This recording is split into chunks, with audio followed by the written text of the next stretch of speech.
Pemirsa, perak sampun keloktah anggen perhiasan miwah benda dekoratif. Sangkaning keluwihannyane.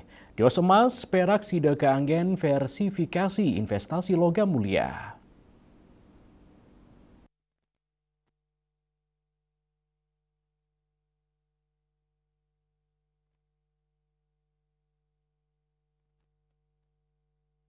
Kerajinan seni perak silih tunggil seni terapan sani nganggen perak pinaka bahan utama.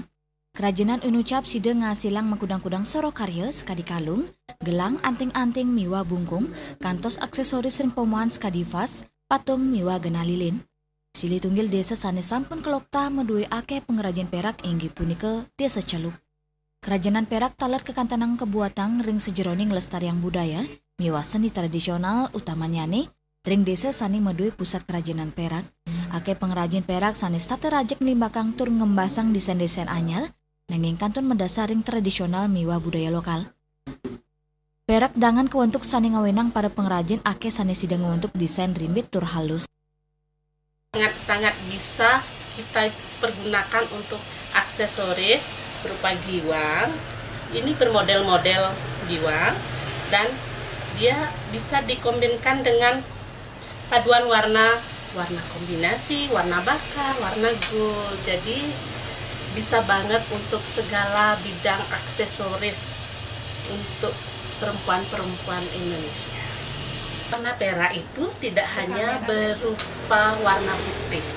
Dia itu bisa kita bikinkan warna gold plated, warna bakar, warna kombinasi sesuai dengan keinginan pelanggan. Untuk perak kita bisa banget untuk mengikuti tren sekarang.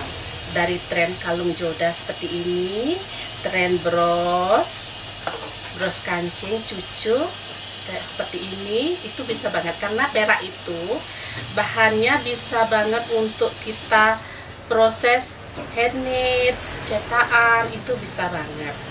Dengan proses handmade itu model apa saja bisa dibikin.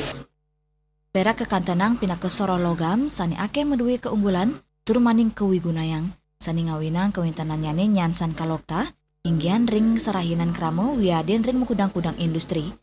Devi Miwah Dewi Swarini, Bali TV.